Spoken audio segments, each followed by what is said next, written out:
So we're almost 24 hours removed from the U.S. men's national team historic Gold Cup victory over El Tri in a Gold Cup final, which saw a very strong El Tri squad up against a squad of young MLS veterans, some guys from Europe, just a bunch of players that Greg Berhalter was able to scrap together and call a national team. This was an incredibly emotional game for a lot of us, even though, heading into this Gold Cup, my expectations were at an all-time low for this national team.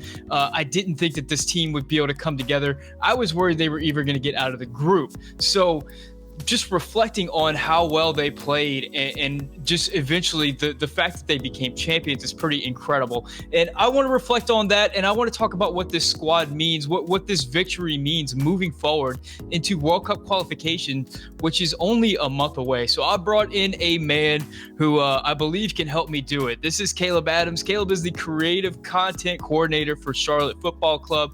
He's also very big in the U.S. men's national team Twitter scene at It's Caleb Adams. Caleb, an emotional night, I think. A night where my expectations going into that game was like, I hope we don't get blown out. And then, as the minutes go by and the team is just still sticking in and then creating chances, how were you feeling going into that game, and what's your reaction 24 hours later? Man, I put out a tweet before we started playing, and the tweet said, I think we have a genuine chance of doing it. I know most people thought we were going to get blown out, but how the defense has Myself been included. the entire – yeah, no, yeah. It's completely normal to think that way. I think I was definitely in the minority, but I think defensively we had a shot, because in soccer, whenever you have a strong defense, you always have a shot.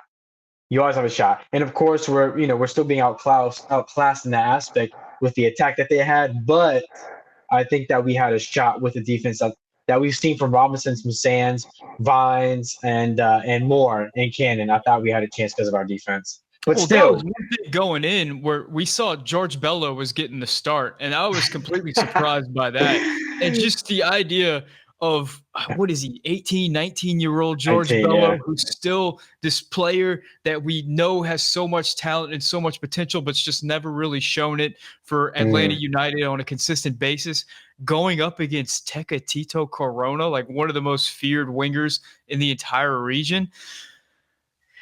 Dude, when I saw Bello come out, that was the biggest surprise. I out of all the switches Berhalter could have made, I thought that would be the last one that he would make. I for sure thought Vines going into this game, 100%, that's a guarantee. What other positions is he going to look to move? The left back position was not one that I was looking at in terms of, we need to make a change here. But it worked out. Give big kudos to Bello. He held his ground. He was solid. He was defensively sound.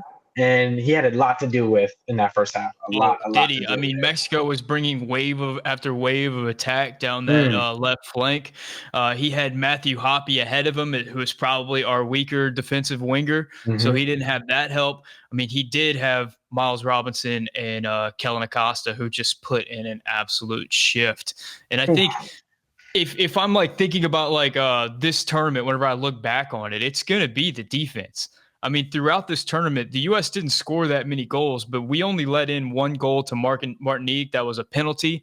Outside of that, clean sheets all the way for Matt Turner, who was unreal once again, and phenomenal. Miles Robinson.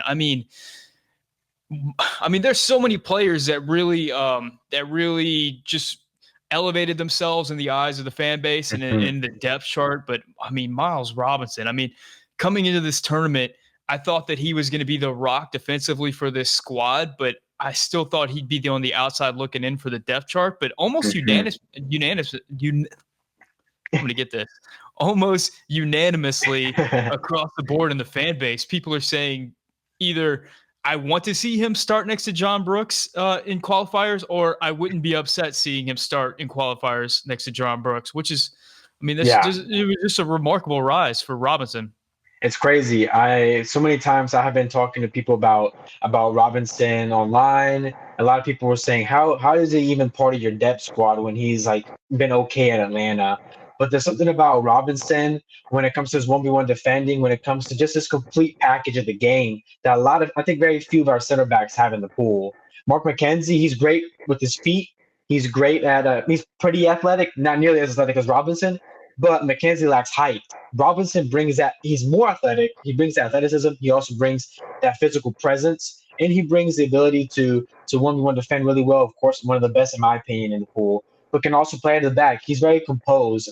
There's like this false perception that he can't pass.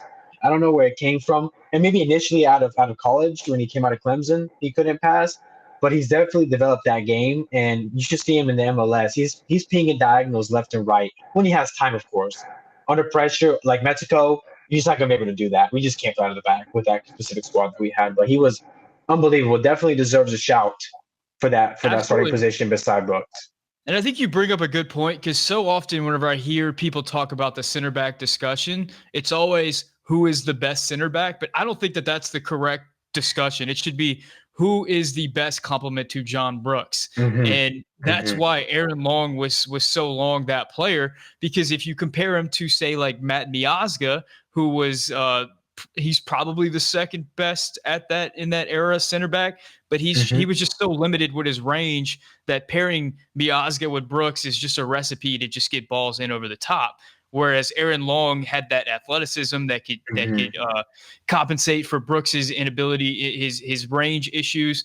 But whenever you look at someone like Miles Robinson, I mean, you've got the athleticism of Long, you've got the handles of Miazga, you've got the physicality of maybe a Aaron Long. I mean, he just has he has it all, and Exactly. I mean, it's so impressive seeing his name just rise like this in this tournament. I know you were early on Miles Robinson. You were early on a few of these guys. So I do want to know, like, most of the fan base coming into this tournament were pretty down in the dumps whenever they saw that roster release. Were you like that? I know you were high on some of these guys coming in. Let me interrupt Caleb for 1 second to thank our sponsor for today's video, and that is OneFootball. OneFootball is the ultimate soccer app for soccer fans. It lets you know about when teams are playing, when your favorite players are playing, and it's been absolutely invaluable to me during this preseason whenever teams are just playing willy-nilly and it's hard to follow them. OneFootball, if I'm following the team like Chelsea, it'll pop up and say, hey, Chelsea's playing today. Christian Pulisic's in the starting lineup. Make sure you go check it out. If you want to be like me and follow your favorite players and favorite teams, OneFootball is the perfect app to do it. For a free download, click the link in the description. Not only will you be getting the most up-to-date information about your favorite teams and players, but you'll be supporting the Yank Report directly, and you will be supporting a company that supports content creators like me. Thank you to OneFootball, and let's get back to Caleb. No, the thing is, I think a lot of the fan base really wants to see all the European guys in the squad, in every single squad. And that's understandable. I get it. Don't worry. I totally get that. However, I think something that fans don't realize is just because you're an MLS player doesn't mean you're higher than MLS quality. Robinson is a perfect example of this. Robinson is an MLS player, but his quality is, I think, a tier above most MLS defenders. I think he's very capable of playing abroad. And if he's not gone by next January, I'd be shocked. I'd be really, really shocked. Another guy on there that I've always been really, really high about is Moore. Moore has been in Europe for 5 years as a professional in Spain, specifically Spain. He went there early on, I believe 16, 17 years old, to work into the academy in Spain. So technically, he's very sound compared to any of the right backs that we have outside of Des, for example. He's very sound. He's also 5'11". He brings that physicality. He brings the speed. He also has one of the best crossing abilities, I think, in the pool. Not that that's saying much because we don't have really very good crossers in the pool in general, but it's something that we were lacking and something that he does provide. He also has experience as a left back and a right winger. Another guy on there that I really liked, I'm trying to think, Sands. Oh, yeah. How can I forget about Sands? Sands is somebody I've been really high about, for ever since he got into the league. I think he's so mature for his age. Despite his lack of athleticism, he's not the most athletic. But despite that, he's just really smart. He's a very, very smart player, positionally very sound. Yes, he did make a couple mistakes, but it just shows you the mentality that he has, how he bounced back. A lot of other young center backs at that point making those mistakes would have kind of shrunk to the pressure, been scared to get in the tackles. With Sands, he just got on with it. He made a mistake, recovered, and he's back in it, and proved to be a really, really good pairing with Robinson, despite playing out of his normal position in a usual 3-back. Yeah, and I think that was the thing with Sands. I thought whenever he was in a 3-back formation, he was absolutely tremendous. Hmm. Whenever we moved to the 4-back in the last couple of games, I think he kind of fell off a little bit. I mean, there was that one moment in the first half against Mexico where Funes Mori just kind of backed him down and just Hmm. played a ball right over his head and kind of outmuscled him. And you Yeah. could tell that in this game, kind of the physicality and the speed of the game was kind of getting to him a little bit more. He looked a little bit more flustered and a little Hmm. more frazzled. One disappointment that I have coming out of this tournament is we didn't really get to see James Sands in that 6th position. I think Mm. he would have been fantastic to see there. Now, what we did see was Kellen Acosta just put in one of the best shifts that I've seen from a U.S. men's national team player in quite some time. I mean, Mm. we all know about Kellen Acosta's liabilities on the ball and that he's probably not going to be playing for Real Madrid anytime soon. But I mean, in that game against Mexico, he was everywhere.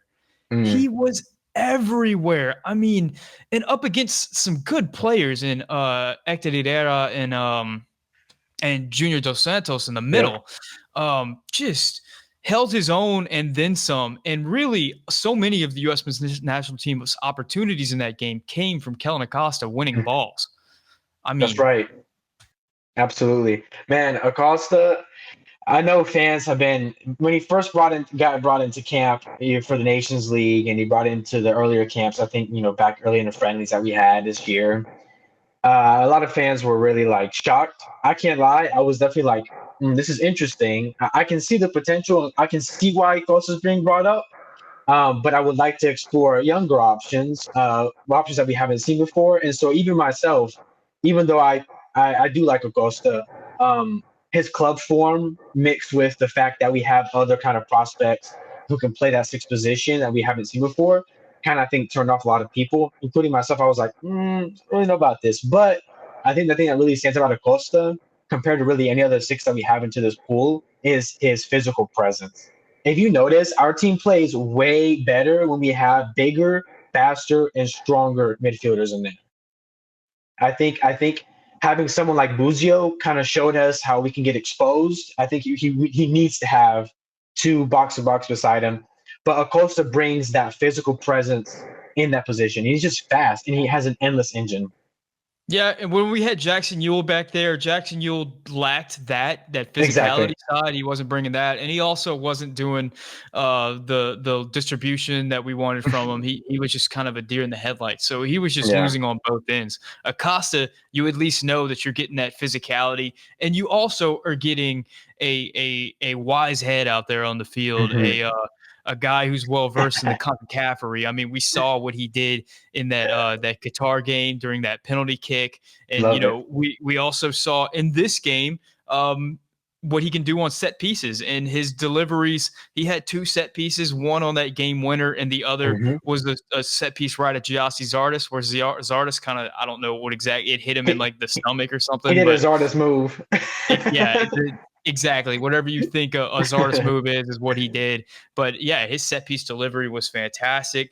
You mentioned Gianluca Busio. Busio was a player that I really had circled coming into this tournament. I wanted to Hmm. see him at that 6th position. I was also curious about him at that 8th position. What we saw from Gianluca Busio is he's not quite there. He wasn't quite up to the speed of the game. He got muscled out a whole bunch. Hmm. He wasn't quite there. I think probably from the Jamaica game on, Yeah.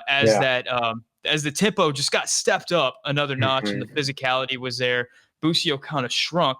And I think if I want to take away one disappointment from this tournament, it is that entire position, that 8 position, that Mm. attacking midfielder position, because that is a thing that's a little bit as we look towards World Cup qualifying in the senior squad.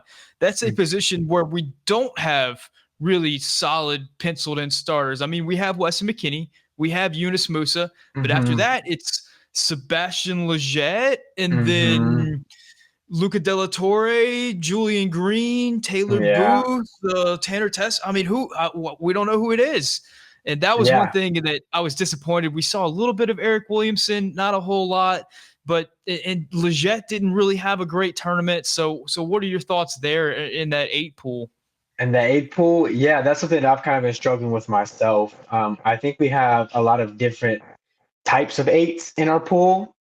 Um, In our case, with our setup, it's kind of choosing who is the best for the 8 position. What kind of 8 is best for there? And in my opinion, it's somebody who is more advanced, who can get forward better, who's creative in the attack. And so that's why Williamson seems like a good pick. However, Williamson is also has some kind of issues yesterday with the pace of the game. He didn't make decisions quick enough. His decision making was a bit delayed. But I mean, that comes naturally from playing in MLS, which does have a slower. In terms of time on the ball, you get more of that in MLS than other leagues around the world. And not obviously, no, I'm a big MLS for myself, love MLS, but that's a reality. Well, And it's so, really tough if you're Williamson. He got a few minutes early in the tournament, and then he got some sub minutes, and then boom, you're starting against Mexico. Go figure that out. And that's why no one can really be harsh on Williamson for his performance. I thought, and he wasn't even bad. He was decent, and that's saying a lot considering the circumstance. Considering he got thrown into the deep end, considering that we were defending most of the time. I mean, Williamson wants to be attacking. That's what he wants to do. But the fact that he still was able to work hard, get stuck in, and still perform defensively, I got to give credit to the guy. I mean, the guy showed up, and I have my respect for that. But yeah, it's a difficult position. Let Jet is a good role player.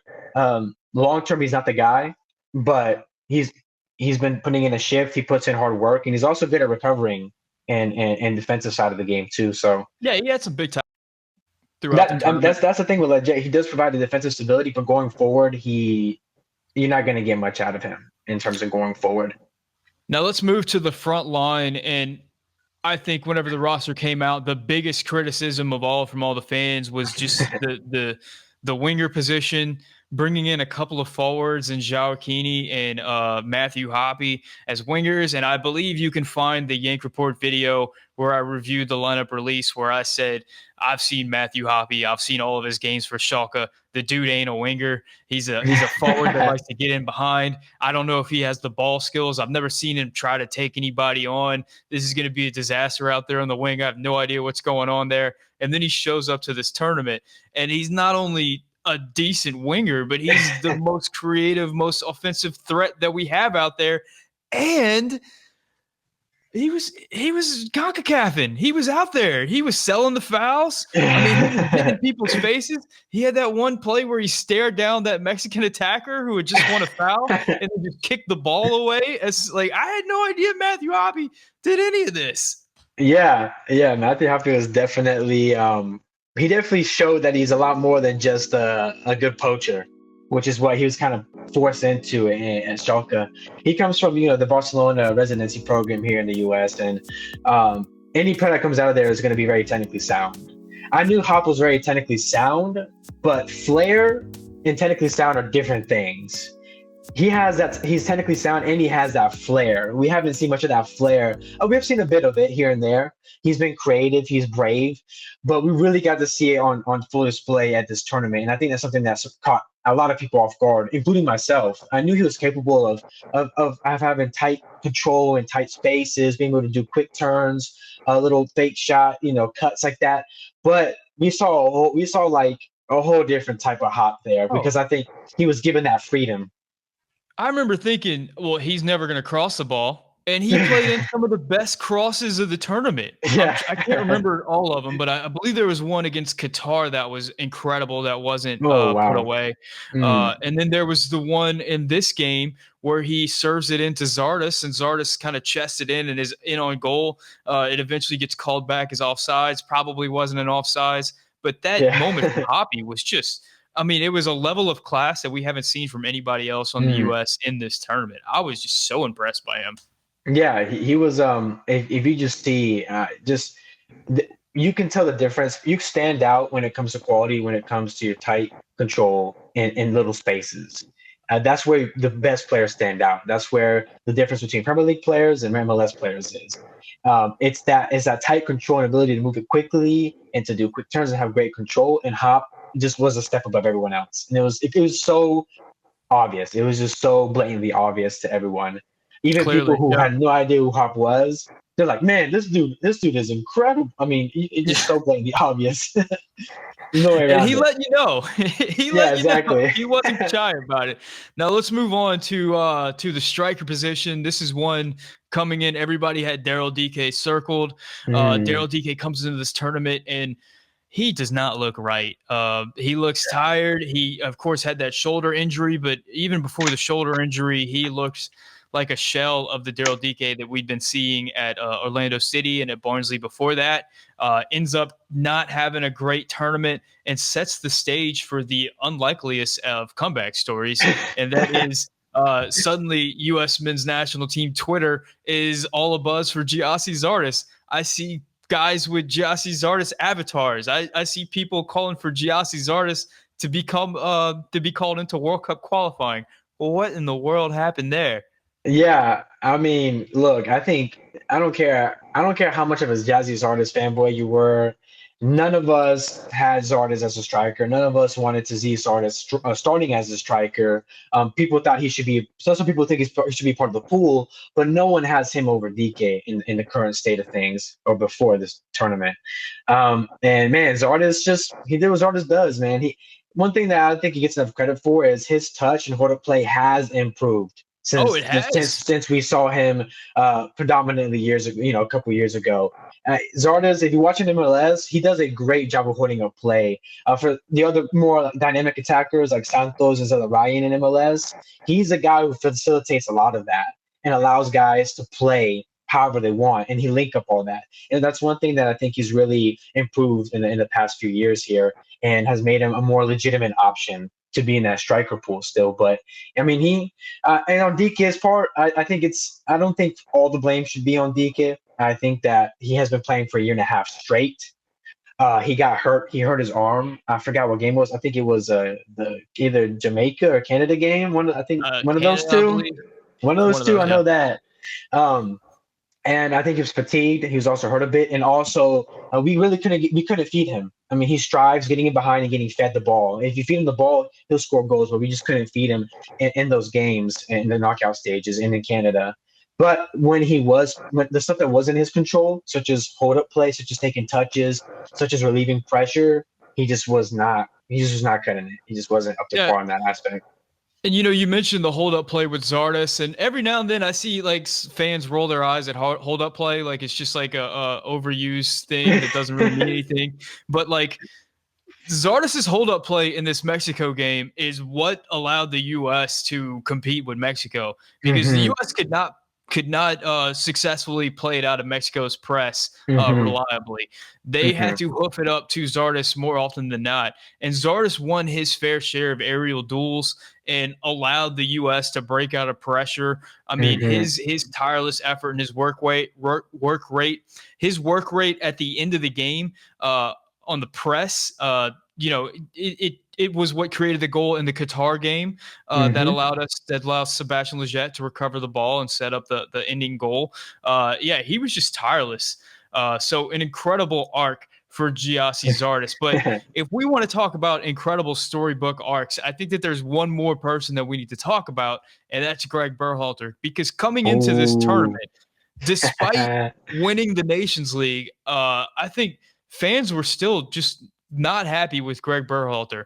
And then after the group stage, whenever the U.S., they're winning games, but they're not really impressive wins aside from that one game to who was it? Martinique. Martinique, yeah. Aside from that game against Martinique, the fan base is just increasingly upset with Greg Berhalter, increasingly upset. And then somewhere around the Qatar game, it starts to flip. And it's like, well, maybe this guy, he hasn't lost in a while. We haven't really given up any goals in a while. Maybe this dude does know what he's doing. Maybe we don't get smoked against Mexico. And then all of a sudden, I think, before we get to the Mexico game, we got to talk about the Greg Berhalter meme that came out whenever we scored against Qatar, and he like pointed at the fourth official. And then I think that endeared him to U.S. fans a little bit. And then he goes into this Mexico game in front of a hostile crowd in Las Vegas against, these Mexican veterans. This is okay, they're missing Lozano and they're missing Jimenez and maybe they're missing Linez and, Ochoa wasn't in goal. But boy, I mean, Hector Herrera was out there. Junior Dos Santos is out there. Tecatito Corona is out there. Edson Alvarez is out there. I mean, they had their squad, like the nucleus of their squad was there. And somehow Greg Berhalter found a way to come home with the victory. So what were your thoughts on Greg Berhalter coming into the tournament and his storybook arc? Yeah, well, coming to the tournament, I'd say I'm one of the more, I would classify myself more, there was like a super Berhalter fan on one side and Berhalter hater no matter what he does. I definitely lean more towards liking Berhalter and giving him the benefit of the doubt. And so I came in a little more, what's the word? A little more forgiving? Maybe not forgiving, but optimistic. I came into the tournament a little more optimistic than most people did. But because we had a worse squad, we had a bunch of guys who had never played together. And we all know Berhalter tactically is not the best out there. That's reality. However, one thing that gets overlooked in international play is tactics is the least most important part when it comes to national team, being a national team coach in the grand scheme. You don't have a lot of time with guys. You don't have time to instill these complex systems into your game, and that's something that Berhalter realized, thankfully, and something because he in the beginning, I think this arc really has been not necessarily an arc, but really just kind of a slow increase in improvement, gradual improvement from Berhalter throughout his time. He's learning on the job, and he's learning that he's adapting. I think there are three things that we learned from this tournament from Berhalter that can give hope and that can give encouragement to even the biggest Berhalter haters out there. The first one is, the culture. But this part we knew. The culture is so important in a national team. Berhalter has come in and made the guys want to fight. Not only the A team, the B team, the C team, anyone that plays under Berhalter has shown they are willing to fight and to the very end for him. The second thing that I've noticed is his ability and that I was impressed with in this tournament, is that every single guy knew their role and what they had to do when they got out there. These guys are barely played together, but you saw the subs. Everyone had their clear role in what they needed to do. No one looked like what am I supposed to do? No one looked like a headless chicken. Everyone looked like they had a clear role and exactly a clear job of what they had to do, and that's credit to Greg. Greg is the one who did that. Greg is the one who set up the team in the 2 weeks to get them have a clear identity, have a clear understanding. Okay, you're doing this and you're doing this. So that's one thing that I thought was encouraging. And thirdly is his ability to adapt. Now, in the past, Berhalter's kind of been seen as a guy, it's his way or no way. We're playing beautiful possession or we're not. Or we're gonna lose and die by that way.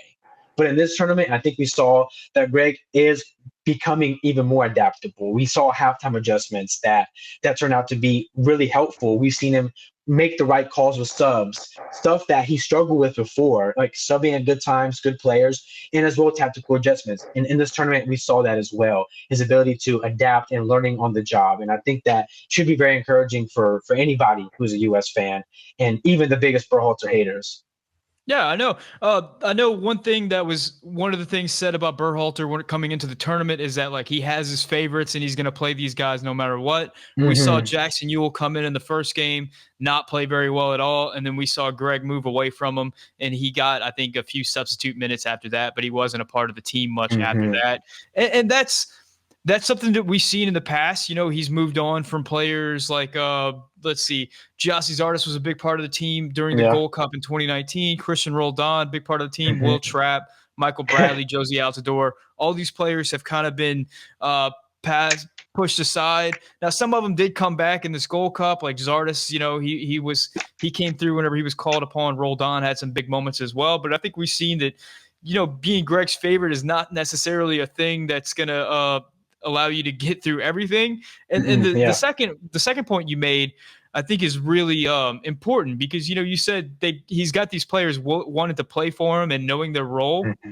And I mean, Is there a better articulation of that than calling on George Bello to come in this game against Mexico and saying, like, look, George, There you I know go. you haven't had much time in this tournament, but I believe in you. I know you can do this job. I know that you can stick with Tecatito Corona. I need you for 60 minutes in this game. I know that you can do it. And he went out there and did it, man. He played with poise. He wasn't a deer in the headlights. And I think that speaks to like what you're saying is being a part of a culture where you feel like you know your role. You feel like your teammates have your back if you mess up, and you feel like your coach believes in you. And Exactly. boy, that not important in the international game? I think that Berhalter, one thing as part of the culture that I was talking about, I think one thing that he does is instilling confidence into his team. I think he instills confidence. I think that guys buy into his game plan. I think the guys on the team, doesn't matter who come in, everyone says like, man, like we believe that we can beat anyone. These guys genuinely believe that. And we saw this group of C team guys. This is no more apparent than this Gold Cup. We saw this group of C team guys genuinely believe right off the start that they could win this whole thing. I mean, the whole time that Berhalter was being interviewed, they interviewed Buzio for press conferences. Every single one of them said, "No, we're looking to win this." Well, I don't know. People are talking this beast. We're looking to win this period.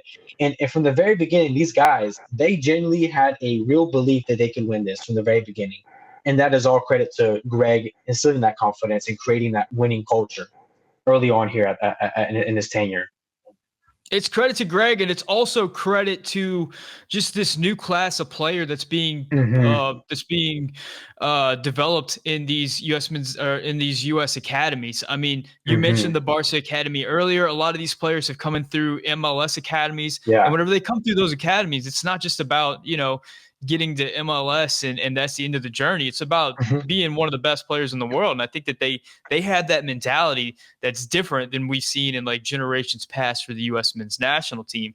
But as we look forward, I mean, the next significant thing coming up is going to be World Cup qualifying. That starts in September. It's going to be a little bit different this year because they're going to be 3-game windows. So there's going to be a lot of rotation. I believe you're allowed to bring 28 players and pick a 23-man roster from that. Okay. So there's going to be a lot of a rotation within the roster, but then there's also going to be guys who are like superfluous to the roster who can kind of come in and out.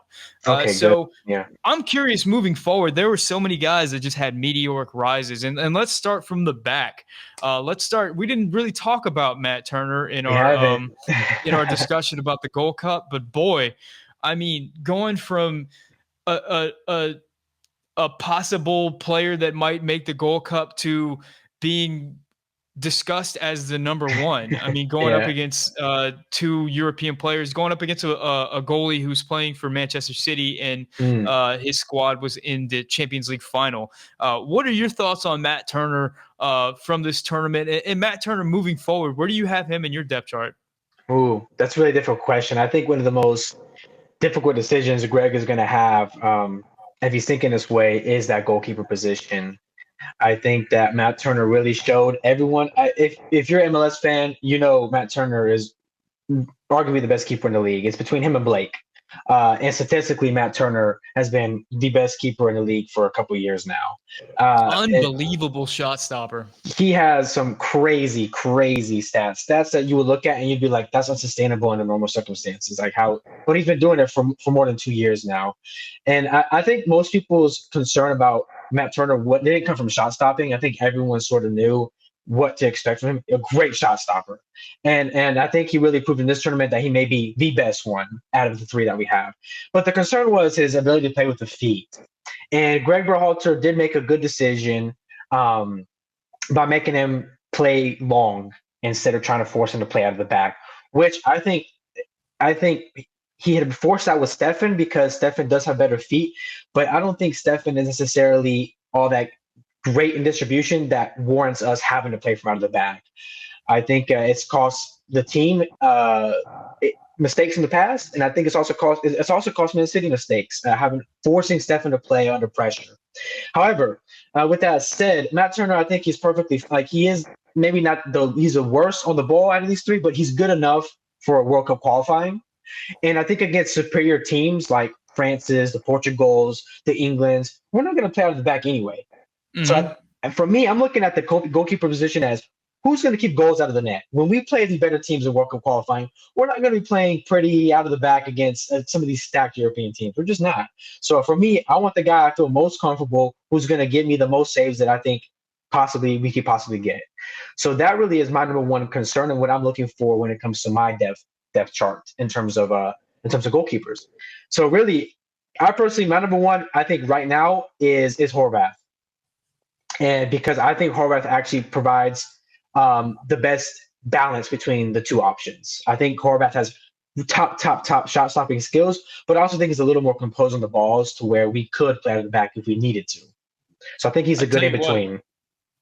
It's going to be a tough situation if we go into qualifying and either Horvath or Stefan start and they give up any goal at all. Because the fan base will immediately be saying Matt Turner would have stopped that. And I don't know if they're necessarily going to be wrong. There's going to be a lot of pressure moving forward on that goalkeeping group, which is ultimately a good thing for the U.S. Now, moving upfield a little bit, let's go to the right back position. Of course, we've got Serginho Dest out there who's going to be playing somewhere on the field, right back, left back, despite having – one of the most disappointing Nations League performances of all of our superstar players.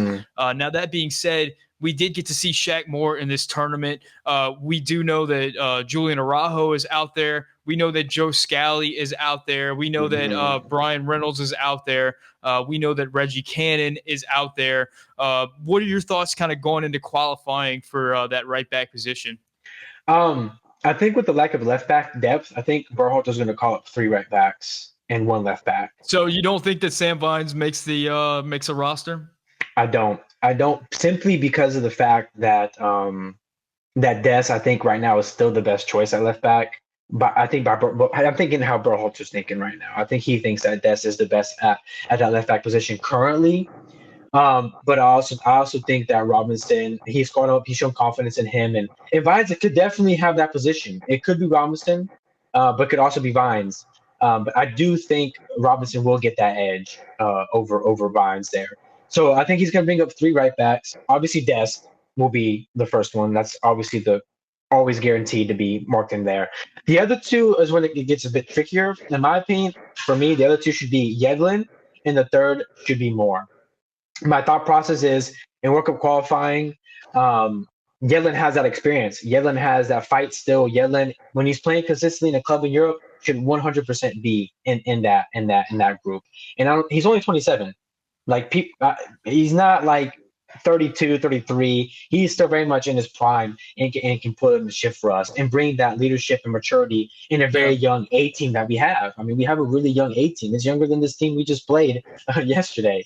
On the last one would be Moore, in my opinion. For me, Moore offers a little more than Cannon does. Moore is also better technically. I think he's just as good defensively. I mean, Cannon's big selling point is defensive security. But I think Shaq is just as good as him defensively, personally. He's also more technically sound, and he brings more to the attack, in my opinion. So that would be my depth chart. Yeah, we didn't see much from Reggie Cannon in the Gold Cup, and in the Nations League, I didn't get the feeling that he was this defensive expert in that particular tournament either. Now, we saw DeAndre Yedlin, to your point, whenever the U.S. was playing Mexico in the Nations League final, Greg did turn to Yedlin in that particular instance. And as you said, I mean, he's one of the older players out there, does have that experience that so few players in this pool have.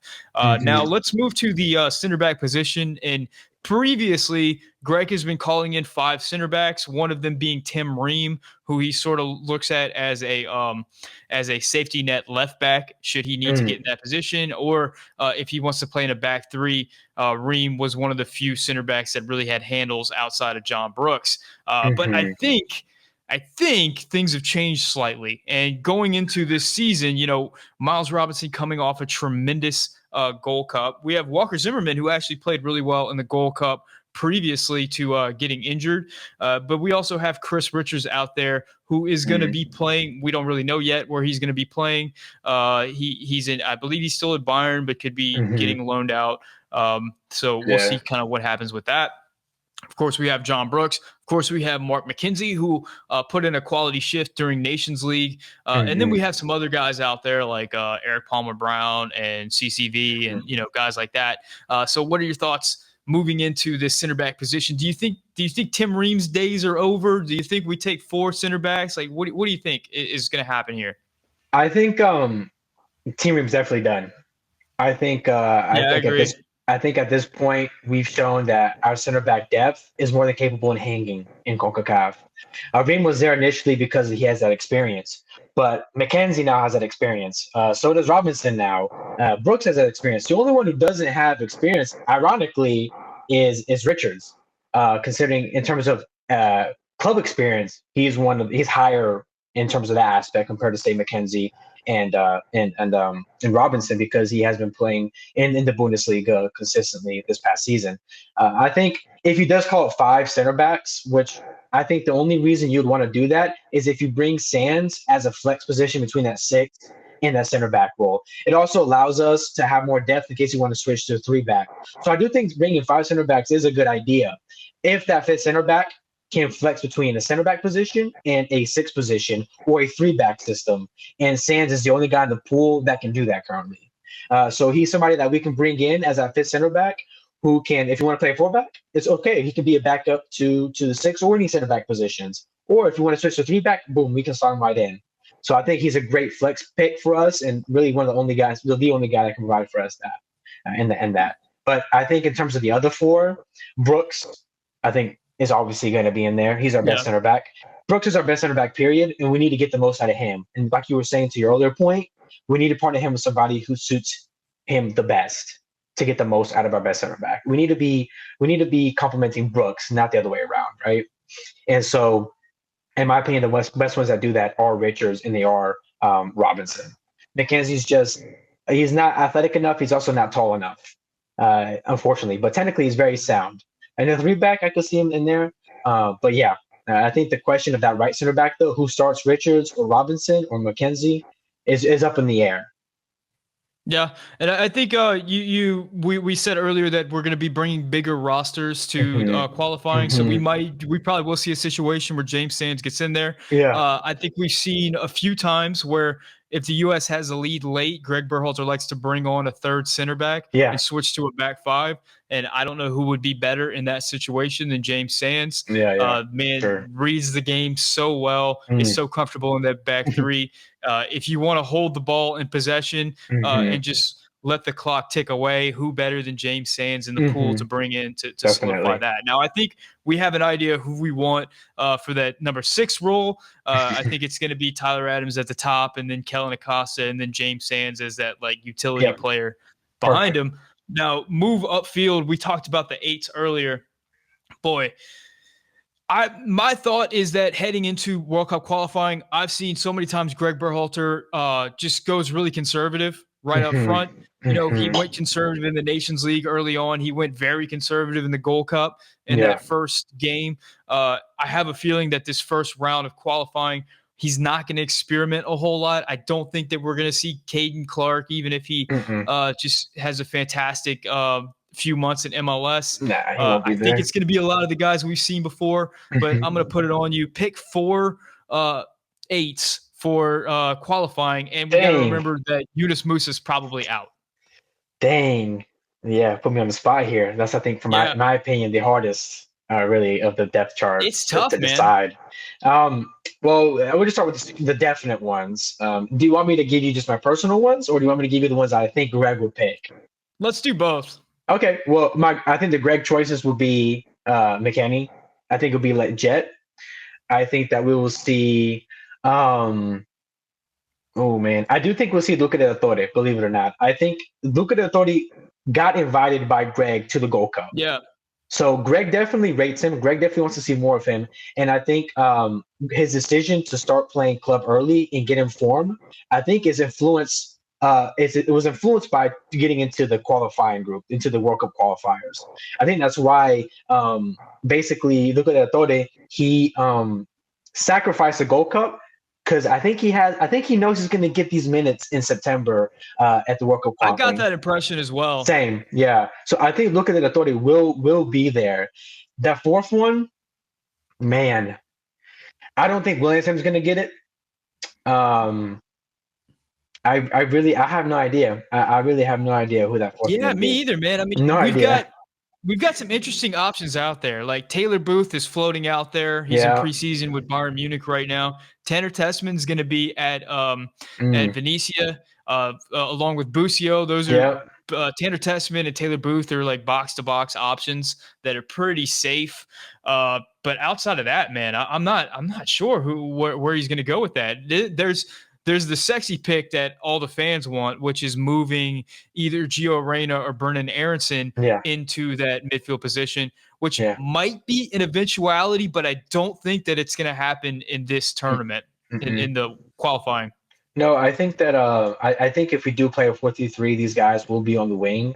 I also think though that I personally believe that the pool that we have is better suited to a 4-2-3-1, in my opinion.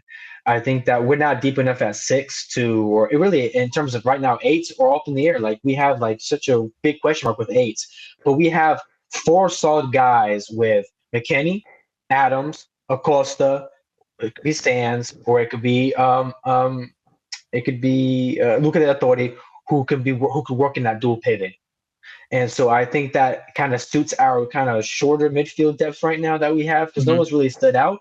And then maybe slotting in somebody like Reyna in the middle. But since we're going off what Berhalter's done in the past, he's going to stick to that 4-3-3. Yeah. And that's okay. So yeah, that one guy we didn't mention was Julian Green, who is a veteran option, who is another player that Greg's been in conversation with. Decided to forego the Gold Cup in order to have a good early Bundesliga season. So he will be getting Bundesliga minutes early on. He's definitely an option there for that 8. Yeah. I think Julian Green definitely deserves to be that 4 spot too. I would be perfectly happy with him being in that 4 spot. No, like I said, no one's really blatantly just performing like crazy to earn that spot. And I think Julian Green should be one of the top options for that. For sure. Yeah, I do think it's going to be conservative and it's going to be veteran. So I think Green has as much of a shot as anybody. I don't think that it's going to be a Tessman or a Clark or anybody like that. I don't see that in at least the first round. Definitely not. Unless it's like maybe he gives Caden Clark a like come check out the national team kind of call up, we'll see how that goes. Now, moving upfield, I think that the wingers position, the 10s or however you want to describe them. I know the Scuff podcast calls them the half space merchants, and I really like that. Wingers, yeah. I think that's pretty set. You got Brennan Aronson, you got Christian Pulisic, Gio Reyna, and Tim Weah. It's going to be interesting to see how Conrad De La Fuente starts the season because, he's looking pretty good in the preseason, and he's one of those guys that, if he starts out pretty well, he could be banging on the door of the national team and force Greg's hand to move, one of those players into another position. Yeah. But I think that the marquee spot is going to be a striker. Striker's that issue that we've just never been able to fix. It seems like since Josie Altidore was supposed to be the guy, and he throughout his career people didn't think he was the guy. But anyway, so we got Josh Sargent. Josh Sargent has been playing as a winger for Werder Bremen in the preseason, but he's been scoring goals. Yeah. He's also been rumored to be looking at transfers to a couple of different destinations. Do you have Josh Sargent as one of your guys? Absolutely. I still have Josh Sargent as the all-out number 1 right now, currently. I think that Josh Sargent is also kind of a case of kind of Horvath. My reasoning, he brings a little bit of everything that we need. He isn't a one-trick pony. At this moment, DK is a one-trick pony. Zardes is he's a little more versatile, but he's still limited. I think Sargent does bring a little bit of everything, and as we saw, hold-up play is very important for this system under Berhalter as a striker. It's really, really important. That's why Zardes started the final. That's why we were able to release pressure. And I think World Cup qualifying is going to continue to be important. And so Sargent for me is still number 1.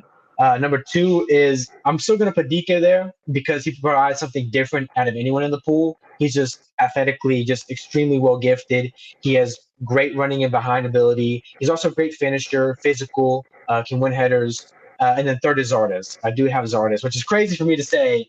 I do love MLS, but I really thought Zardes was done, but I think Zardes has proven he 100% deserves to at least be that third string striker to come in and relieve some, because we're going to be playing 3 games a week. We're going to have to rotate. And so he's definitely proven that he 100% can be one of those rotation guys for qualifying. Yeah, I think Zardes is like that break glass in case of emergency player from Greg Berhalter. Like he knows that if the guy he put out there who's supposed to be more talented isn't doing what he's supposed to be doing, Zardes will at least go out there and he'll be that cog in the machine that allows the machine to work around him, which is so important. Now, one guy you didn't mention is Matthew Hoppe. Do you think Matthew Hoppe, after this Gold Cup, is not going to be a striker option for World Cup qualifying? I think he 100% deserves to be a striker, a look as a striker option. I think it'd be silly and unfair for us to not consider him for that final 23-man roster. Well, bigger, but look, if I were to sort of qualifiers tomorrow, I would have Hoppe over DK because again, he can do the hold of play. He can do like Sargent. These are 2 Bundesliga guys. And they showed it. They're showing their level and their quality. And in the current things, I would have Hoppe in there. Yeah, definitely. So you'd have Hoppe over DK or over Zardes? I have him over DK. Okay, yeah. I'm gonna put your feet to the fire on that one. I'm gonna make you. So I think what we're saying is the fan base and us, we're pretty optimistic heading into qualifying, which might not necessarily have been the case a few weeks ago. And even with Yunus Musa out injured, and we still have got Aaron Long is out injured. Pretty optimistic moving in. I do think that the first month of the season or the first month and a half of the season in Europe is going to be pretty important to see what guys like Luca De La Torre do, how Julian Green starts the season, how Tanner Tessman starts the season, how where Josh Sargent ends up, where Daryl DK ends up because he's still in play for a move. Even Cannon and Moore. Even Cannon and Moore. Cannon's looked to move to Ligue 1. Moore's linked to move to La Liga. Yeah, we'll see. A lot of questions in terms of that front. And we'll see what happens with Brian Reynolds because he's doesn't seem like he's going to be getting much playing time under Mourinho at Roma, but that could definitely change. Speaking of the European season, it's like a couple weeks away from starting. I know we're kind of like talking a little bit about it tangentially, but is there anything that you're really looking forward to seeing this season as far as U.S. men's national team players in Europe?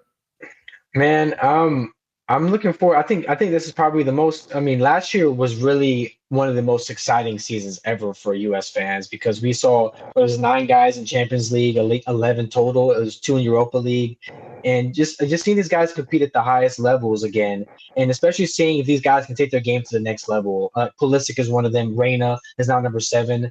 These are guys that I really want to see if they can really. We know they're great players. We know they're great players, and we know that some of the top young talents in the world. But can they take and transcend to that next level, And that's what I'm really looking forward to seeing. Can guys like Richardson, guys like McKennie, Reina, Pulisic, even Sargent, can they take it to the next level? That's what I'm looking forward to seeing. And Gio Reyna looks poised to do so. I mean, and all the social media behind Gio from Dortmund is really high. They're really pushing him as like their new star after Sancho left the squad. So I think the pressure is on Gio Reyna this season. Boy, he's 19 years old, 18 years old? He's 18. Yeah, not 19 yet. That's 18. so crazy. It feels like he's been playing in Europe for like 4 years now, but it's only his second season. It's absolutely unbelievable how much this dude has accomplished in this little time. So I think we're about wrapped it up for the U.S. men's national team discussion. Before I let you go, I'm going to put you through the gauntlet, ask you a couple of U.S. men's national team related questions. The first one is, what is your favorite U.S. men's national team jersey of all time? I got to go with the Wando. Oh, yeah. Absolutely, man. That is... that one, and I give a special shout out to, I think, the 2014 home World Cup one, the fully white with the collar. Yes, so it was fully white, had a collar, and just had the one Jermaine Jones and that whole World Cup they were all wearing. The 2014, I like that one, but Wonderful one. Bring it back. Come on now. Yeah, I think that's the most popular one so far. That's the most popular answer. Now, tell me, if the U.S. men's national team has a qualifier, do you have any superstitions or rituals or anything like that that you do on game day? What is game day like for you? Game day for me is I wake up optimistic. I expect to win, and I go out support my guys. Man, I don't have any sort of superstitions or anything like that. I have confidence in the guys, and I trust them to do the job. Are you active on Twitter during the games, or are you kind of putting the phone away? Like, what are you doing there? I used to be active, but from seeing other people tweet during games and seeing my own tweets, I'm like, you know what? And I also missed too much of the game. I missed too much time like tweeting, and I was like, you know what? Like, I'm not trying to do this anymore. So recently I've changed to just I have the phone literally in another room until halftime. I Yeah. do not have it in the same room as me because I'd be tempted to do it. Caleb, thank you so much for coming on the show. Please take a moment to tell everybody out there what you're working on and where they can find you. Yeah, absolutely. No, thank you so much for having me, man. I've been watching the show for quite a bit now since you were really quite small. I think since 900 subscribers, I've been watching your show. Yeah, and so I've enjoyed it, and I've enjoyed chatting with you on Twitter a lot as well. I'm actually currently working on a special little project for the U.S. national team community, a specific web app. I'm keeping it kind of low key right now, but it's going to be hopefully coming out before qualifiers, and so it's going to be something that is going to be I think very useful and fun for the United States men's national team to enjoy. And just follow me on Twitter. I'm always tweeting stuff. I'm always posting analysis on there from players, data visualizations. And my Twitter is, like you said earlier, it's Caleb Adams, ITS. It's Caleb Adams. Yeah, I'll have a little graphic that pops up for you. It'd be very nice. Perfect. Caleb, thank you so much for coming on. Guys, if you enjoyed the video, please hit that like button. If you're not yet subscribed, please consider subscribing. That would be really cool. If you aren't subscribed and you've just watched 56 minutes of us talking about soccer, let's reevaluate some things. Like, Come on. what's going on there? Make the commitment, man. It's free. Just click the button. Come on. For real. Thank you guys so much for watching. On behalf of Caleb, my name is Sam, and this is the Yank Report.